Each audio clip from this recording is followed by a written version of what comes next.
인사하겠습니다. 사랑하는 우리 인천 신광의 모든 성도 여러분, 현장에 나오셔 신령과 진리를 예배드리신 우리 성도 여러분들과 홍몸이 불편하시거나 여러 가지 이유로 인하 현장에 나오지 못하시고 영상으로 예배드린 성도 여러분들에게도 하나님의 크신 은혜와 사랑과 권능과 축복이 날마다 넘쳐날 수 있기를 주님의 이름으로 축원을 드립니다.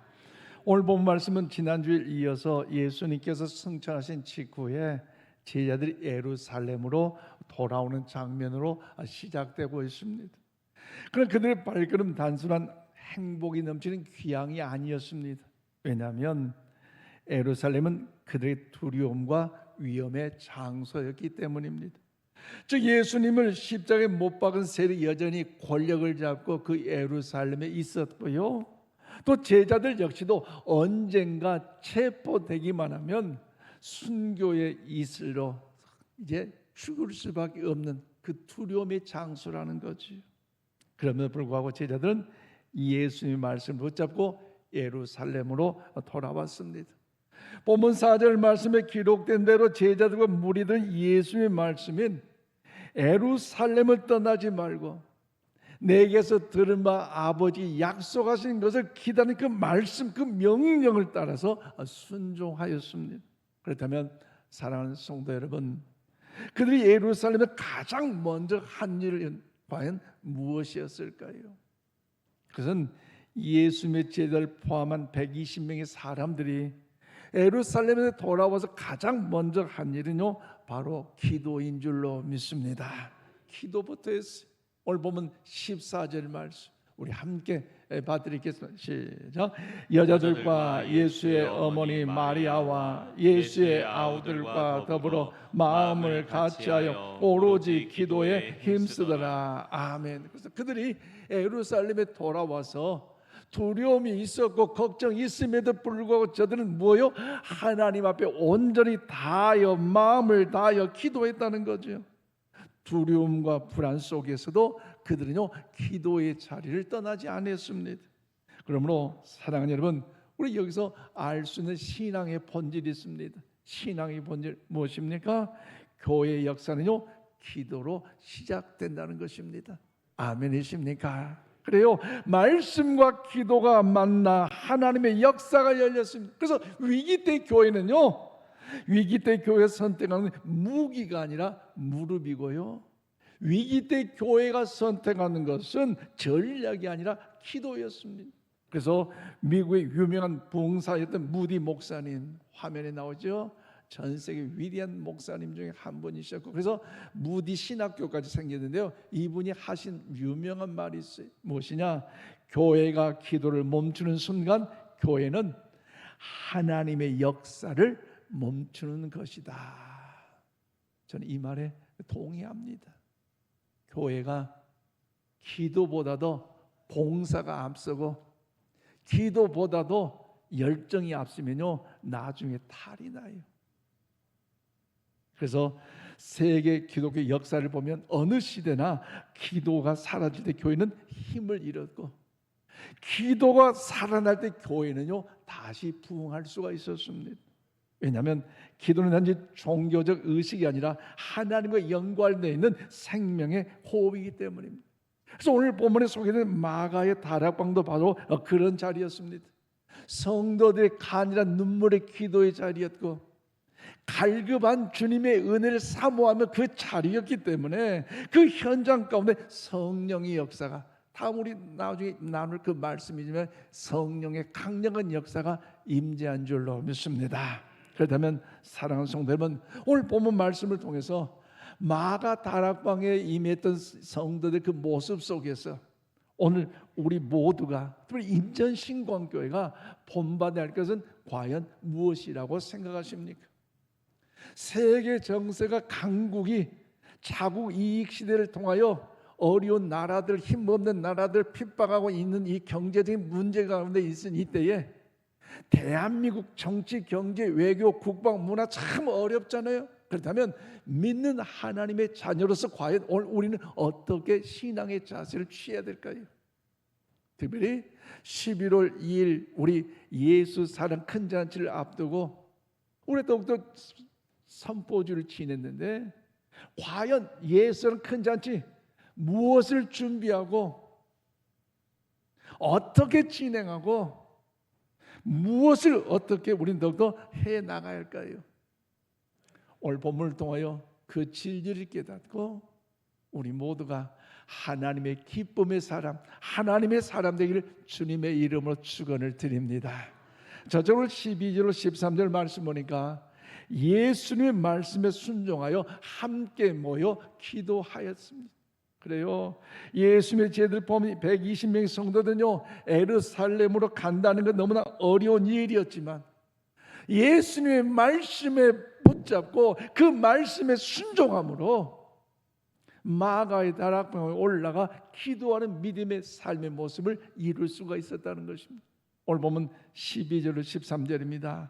제자들이 감람원이라는 산으로부터 예루살렘에 올라오니 이 산은 예루살렘에서 가까워 안식일이 가기 알맞은 길이라.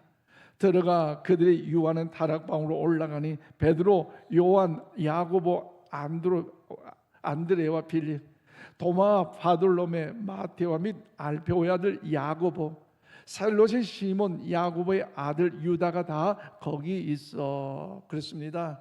오늘 여러분 그 12제자를 포함한 120명 그 사람들이 주님의 약속의 말씀을 붙잡고 예루살렘에 돌아와 그들이 유하던 마가의 다락방에 이제 올라갔습니다.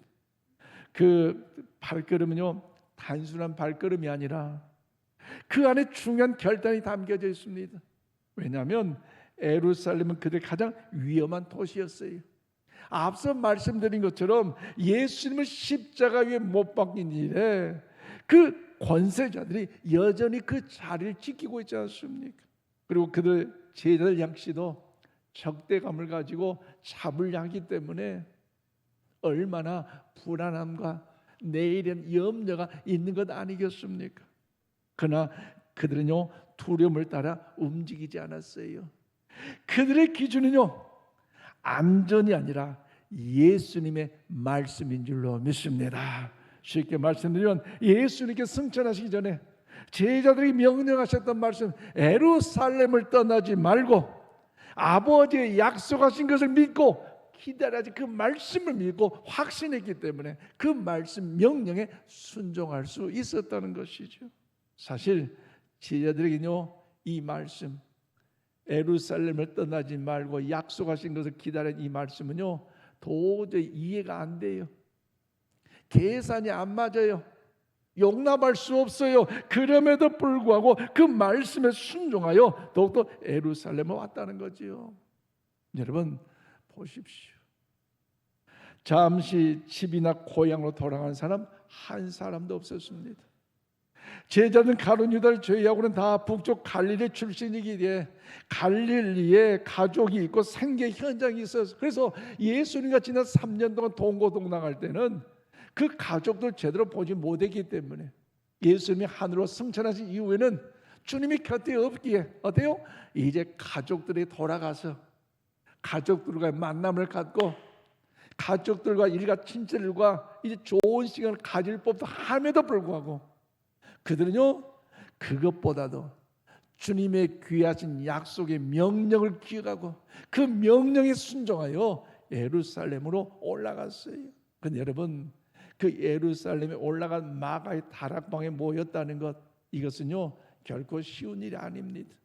예수님 말씀하실 때 일일 하루를 기다려라, 3일을 기다려라, 일주일만 기다려라. 그러면 아버지 약속하신 성령을 너에게 선물로 주겠다.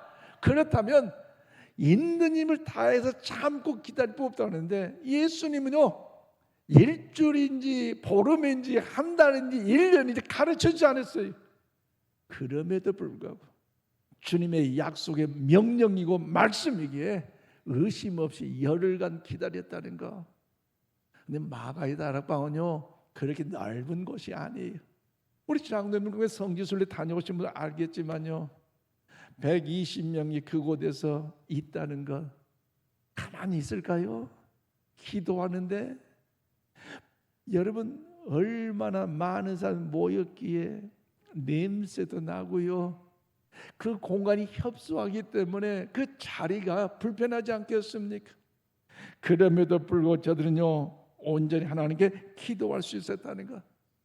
잡히기만 하면 죽는다는 그 위기도 알고 이제 더욱더 그 위험한 상황 속에서도 온전히 열흘 동안 기다렸습니다. 그래서 성경은요 믿음의 본질을 우리에게 가르쳐주고 있는데 구약성 신약성의 히브리 11장 8절 말씀을 우리 함께 봐드리겠습니다. 시작. 믿음으로 아브라함은 부르심을 받았을 때에 순종하여 장래의 유업으로 받을 땅에 나아갈새 갈 바를 알지 못하고 나아갔으며. 아멘. 그래서 믿음의 조상 아브라함 역시도 갈 바를 알지 못하고 어때요? 나갔다고 말씀하지 않습니다. 하나님께서 아브라함 내가 너희가 본토 친척 아비집을 떠나 내가 네게 지시할 땅으로 가는데 서울로 가라 목포로 가라 부산으로 가라 말씀을 하셨다면 순종할 수가 쉬워요. 그런데 갈 바를 알지 못함에도 불구하고 하나님이 가라 말씀하셨기에 이해가 안 되고 용납이 안 되고 도저히 상식이 더욱더 맞지 않았지만 하나님의 명령의 그 말씀을 믿고 순종하여 나아갔더니 믿음의 조상이 되고요 열국의 아비가 되고요 복의 근원이 되고요 축복의 통로로 지금까지도 이 아브라함을 통해 가족을 통해 하나님 역사하고 있는 것 아니겠습니까? 그래서 믿음은 이해가 다 된다면 순종하는 것이 아니라 말씀 때문에 먼저 순종하는 것입니다. 아멘이십니까? 그래서 제자들도 마찬가지예요. 예수님 하늘로 승천하셔서 옆에 없기 때문에 미래가 불확실하잖아요. 어떻게 하면 좋을까? 예수님이 옆에 계실 때 먹을 것이 없는 그 과정 속에서도 들녘에서도 어린아이가 준 보리떡 5개 물고기 2마리를 더욱더 주님 축사하시고 나누어 줬더니 5,000명 이상 먹고도 열두 광주에 남는 그 기적을 경험했잖아요. 베드로의 장모가 열병이 걸려서 위급한 상황이 있을 때도 예수님 그 베드로의 장모의 집에 가셔서 그 열병을 치료하심으로 고침받는 놀라운 역사 있잖아요. 그런데 예수님이 이제 하늘로 승천하셨으니 얼마나 두려움과 더 나아가 걱정과 근심이 있겠습니까?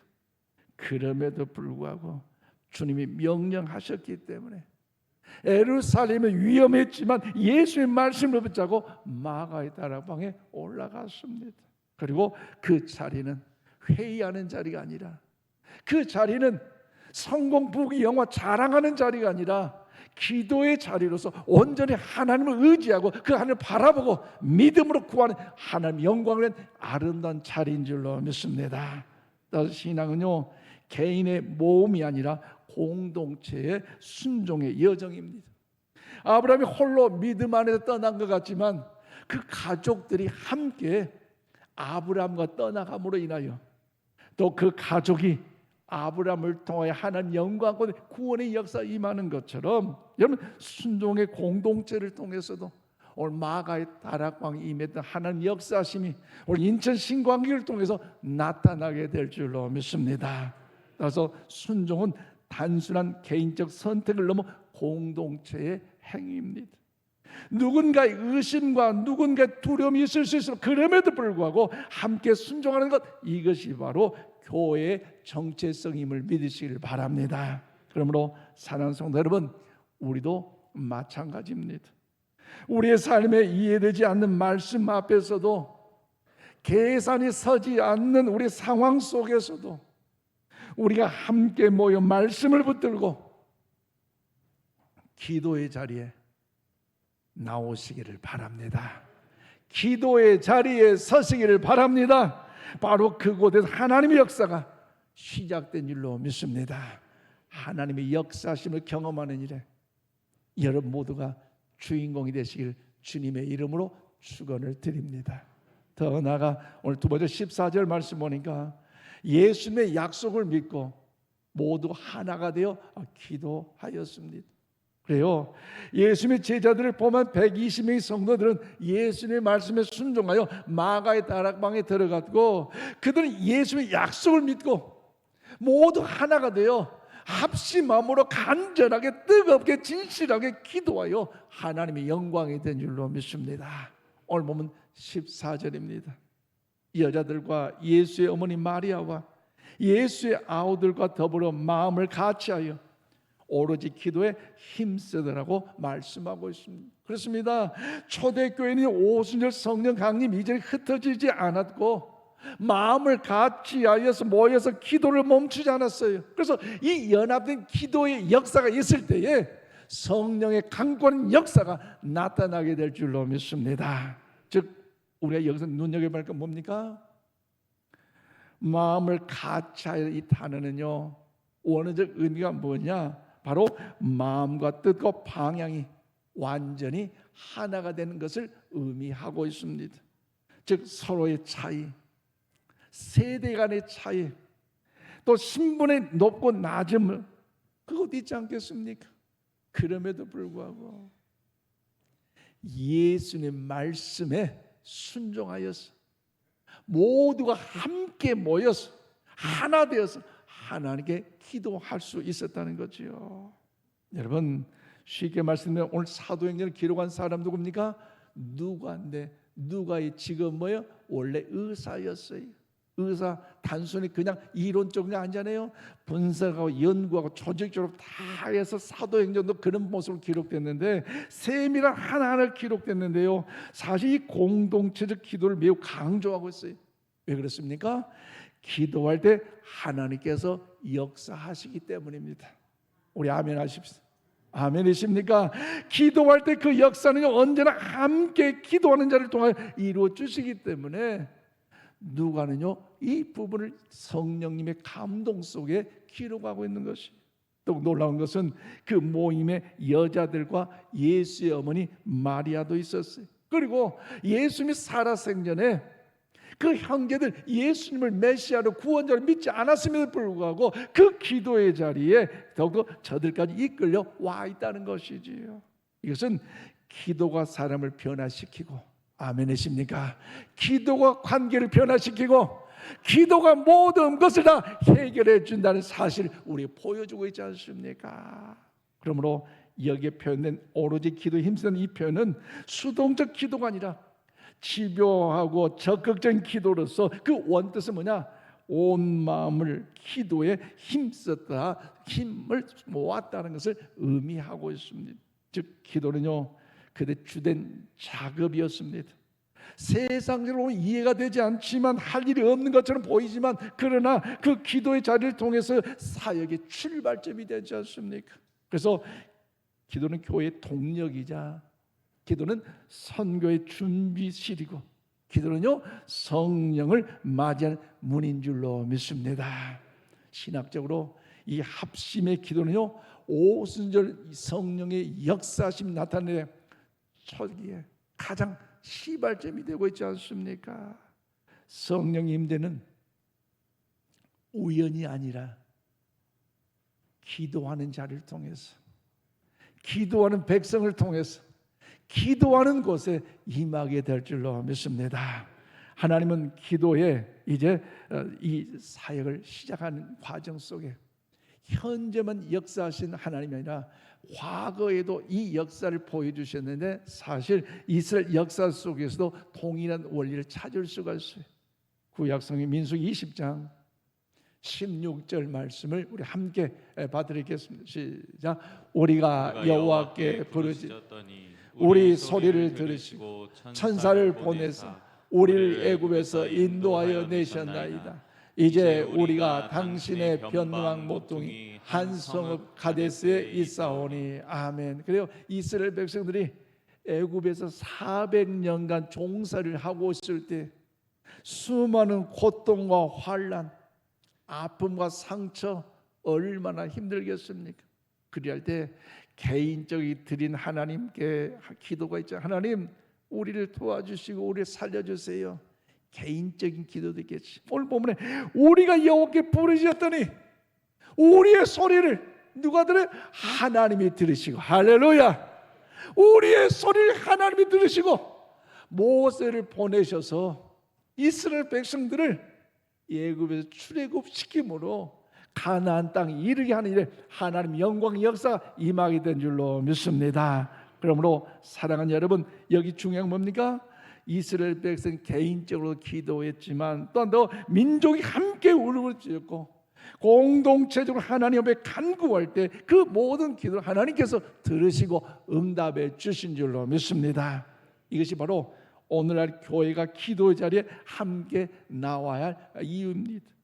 개인의 기도도 중요하지만 교회가 한 마음으로 모여 드리는 합심의 기도가 특별한 능력 역사가 나타남을 믿으시기를 바랍니다. 그런 마음으로 여러분 신약성경 마태복음 18장 19절 말씀 우리 함께 봐드리겠습니다. 시작. 진실로 다시 너희에게 이르노니 너희 중에 두 사람이 땅에서 합심하여 무엇인지 구하면 하늘에 계신 너희 그들을 위하여 이루게 하시리라. 아멘. 그렇습니다. 너희 중에 두세 사람이 합심하여 땅에서 기도할 때에 하늘 아버지께서 들어주시고 응답하여 주는 사실을 믿으시기를 바랍니다. 그러므로 이것은요 합심 기도의 약속입니다. 예수님의 이 합심 기도는 과거 2000년 전이면 응답하신 하나님이 아니라 지금은 구경하시는 하나님이 아니라 지금도 졸지도 주무지도 아니하사 우리의 기도를 들으시고 우리 기도 가운데 가장 합력을 설립 가장 좋은 방법으로 응답해 주신 전능하신 우리 아버지심을 믿으시기를 바랍니다. 그러므로 현재도 이런 역사가 나타나고 있잖아요. 우리 성도님 한 분이 아들에게 통장을 줬어요. 그 통장은 평상시에 사용하지 않은 통장이니까 그 아들에게 사용하러 줬는데 그동안 그 아들 가정에서 엄마 통장 가지고 여러 가지 입금, 출금, 여러 가지 회사 일을 할 때 전혀 문제가 되지 않았어요. 그런데 얼마 전에 그 성도님의 얼굴이 안색이 달라졌어요. 목사님 고민이 있어요. 어떻게 하면 좋아요? 무슨 일입니까?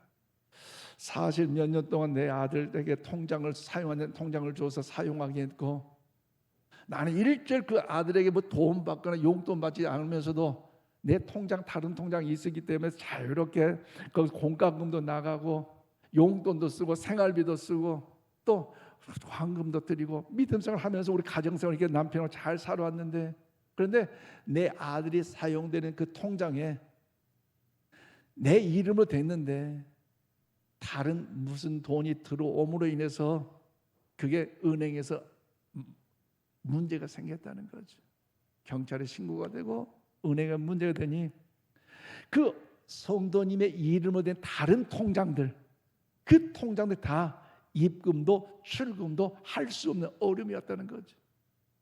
당장 공과금이 빠져나가야 되는데 빠져나갈 수도 없고 가정생활하기 위해서 뭔가 식료품을 사와야 되는데 전혀 체크카드 전혀 되지도 않고 답답해서 은행 찾아가 봤더니 우리도 할 수 없다는 거죠.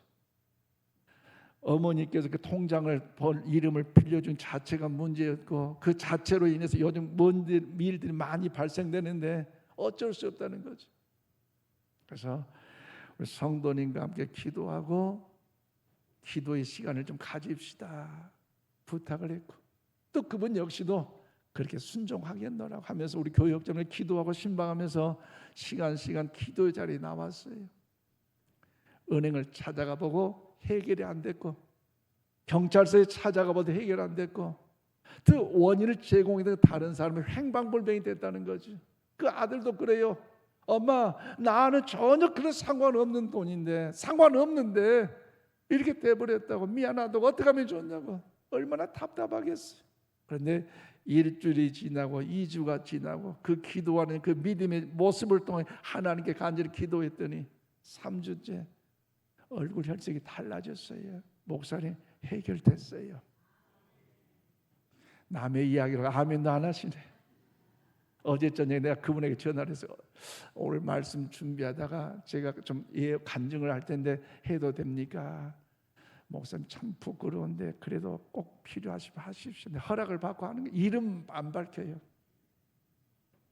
여러분 반응이 중요하지 않습니까? 모든 경제가 다 막혀버렸다고 답답하고 괴롭다고 낙심하는 것이 아니라 기도의 자리 주님을 바로 의지했더니 함녀가 선우진의 아들 역시도 피해가지 않게 되었고 문제없게 됐고 오히려 모든 금융권 문제가 해결되는 일 그분의 간증이었고 역시 지금 예배자는 영광 돌린 거 아니겠습니까? 그렇습니다. 그분의 간증 그럽니다. 기도하는 가운데 하나님께서 제 삶을 재정비해 주셨습니다. 모든 걸 잃은 줄 알았는데 하나님께 진짜 잃지 말아야 할 믿음과 소명을 다시 붙잡게 해주셨습니다. 그로 인하여 다시 한번 믿음의 길을 가는 일에 기도의 길을 가는 일에 사명의 길을 가는 일에 외롭지 않고 더욱더 감사하며 기쁨의 찬송을 부르고 있다는 것이죠. 그렇습니다. 사랑하는 여러분, 이 간증은 오늘 우리에게 분명한 메시지를 줍니다. 무엇입니까? 기도의 자리에 힘써야 한다는 거지요. 우리 한번 고백합니다. 기도의 자리에 힘을 써봅시다. 할렐루야. 그렇습니다. 기도의 자리는 단순히 의식이 아닙니다. 우리가 모여서 함께 부르짖을 때 그 기도는요 하늘에 상달된 줄 믿으시기를 바랍니다. 세상은 흩어지고 갈라지지만 교회는 기도를 통해서 하나가 되고 교회는 기도를 통해서 하나님 능력을 경험하게 될 줄로 믿습니다. 나이가 들었으니 은퇴했으니 기도도 은퇴 아니에요. 나이가 들었으니 기도의 자리에 나와야 된다는 거죠. 직분이 없으니까 기도의 자리 아니에요. 직분이 없으면 기도를 해야 되고요. 직분이 있으면 또 사명 감당도 기도해야 한다는 사실을 잊지 마시기를 바랍니다. 오늘 이스라엘 백성들이 400년 종살이 중에서 부르짖을 때 하늘 그 기도를 들어주시고 모세를 보내주셔서 우리의 기도 가운데 응답하심으로 역들 출애굽의 은혜를 베푸셨던 하나님이라면 오늘 우리의 기도를 통해서 조금 전에 간증 그 성도님의 그 기도를 통해 응답하신 하나님은 오늘 우리의 기도 가운데도 응답해 주실 줄로 믿습니다. 기도는 단순한 종교적 행위가 아니라 무너진 삶을 다시 세우신 하나님의 능력을 경험하는 자리입니다. 그러므로 사랑하는 여러분, 개인적인 기도도 좋습니다. 그러나 합력하여 합심해 함께 기도하는 그 기도, 하나님도 함께 역사 영광만 나는 사실을 기억하시고, 특별히 여러분 예수상 큰 잔치를 통해서 릴레이 기도 각자 1시간씩 파톤을 좀 받아가십시다. 그리고 앞으로 구역별로 자치단체별로 하는 그 기도의 자리 여러분 이름을 써가며 해보십시오. 기도의 자리는요 여자만 하는 것이 아니라 우리 남자 성도님도 참여하는 것이고, 시간이 있으니까 하고 시간 없는 게 아니라 함께 더불어 나아갈 때 하나님요 우리 교회를 통해서 지역과 민족과 열방을 살린 하나님의 은혜가 임하게 될 줄로 믿습니다. 말씀 맺겠습니다. 그러므로 사는 성도 여러분, 오늘 본문은 우리에게 분명한 말씀을 합니다. 위기의 때에, 환난의 때에, 어려울 때에 교회는 말씀 앞에 순종하여 모이고 합심하여 기도를 할 때 비로소 온전해진다는 사실을 우리에게 가르쳐주고 있습니다. 그러므로 마가다락방에 시작된 이 기도의 불꽃은요 거기에 끝나는 것이 아니라 오순절 성령의 불로 임하여 주심으로 예루살렘과 유대와 사마리아 땅까지 오늘 인천까지 온 줄로 믿으시기를 바랍니다. 그러므로 그 역사는 단지 과거적인 역사가 아니라 오늘 우리 교회가 삶으로 실현될 그 일 아니겠습니까? 특별히 다가오는 11월 2일 이제 예수는 큰 잔치를 앞두고 우리가 지금 기도의 자리를 더 굳건하게 세워갈 수 있기를 바랍니다. 개인의 열심과 한 사람의 헌신이 아니라 교회 전체가 한 마음으로 온 힘을 다하여 함께 기도로 준비하고 기도로 진행하고 기도로 열매 맺어 기도로 하나님 영광 돌릴 때 이건 숫자가 많다 적다가 아니라 하나님요 우리의 기도하는 그 믿음의 모습과 그 자세를 통해서 영광을 받으실 줄로 믿습니다. 이 아침 여러분에게 묻습니다. 여러분 각자 마음을 돌이켜 보십시다. 우리는 어느 편에 서야 할까요? 두려움에 붙들려 도망치시겠습니까? 아니면 말씀에 순종하여 기도의 자리를 택하겠습니까? 서로 다른 나이와 처지, 과거의 상처와 실패가 우리를 갈라놓을지라도 기도의 자리 앞에 우리 함께 설 때 하나님요 그 자리에서 새 일을 시작하게 될 줄로 믿습니다. 아무쪼록 우리 모두가 우리의 삶 속에서 오로지 기도에 힘쓰는 성도가 되심으로 하나님의 공고하신 능력과 그 역사하신 그 일하심을 경험하는 일에 주의 영광을 보시기를 주님의 이름으로 축원드립니다. 기도하십시다. 사랑하는 풍성하신 아버지 하나님, 오늘 말씀을 통해 초대교회에 보여준 기도의 모범을 배우게 하심을 감사합니다. 주님, 오늘 우리가 함께 읽은 말씀처럼 세상의 분주한 삶 가운데서도 우리의 발걸음이 초대교회 성도들이 다락방에 모여 마음을 같이 기도했던 그 은혜 자리에 동참하게 하여 주시옵소서. 우리 아브라함처럼 다 알지 못해도, 다 계산되지 않고 이해가 되지 않아도 말씀에 순종하며 함께 기도의 길을 걷게 하여 주시옵소서. 우리의 믿음을 흔드는 세상의 두려움보다도 주님의 약속을 붙들며 기도하는 용기를 허락하여 주시옵소서. 또 애굽의 고통 속에서 부르짖던 이스라엘 기도를 들으시고 응답하신 하나님, 오늘도 우리 교회의 부르짖음을 들어주시고 가정과 자녀와 민족을 드리는 기도를 기억하사 은혜 베풀어 주시옵소서. 우리가 모여 함께 드린 기도가 하늘을 움직이는 역사가 되게 하여 주시옵소서. 주님, 우리의 기도의 자리를 잃지 않게 하여 주시고 언제나 함께 무릎 꿇는 공동체로 세워 주시옵소서. 특별히 오늘 VIP 작정된 영혼들을 주께 올려드립니다. 인간적으로 연약하고 불족하지만 그 이름들을 올려드릴 때마다 하나님의 생명도 기록되는 구원의 은혜를 베풀어 주시옵소서. 예수님의 이름으로 기도하옵나이다. 아멘.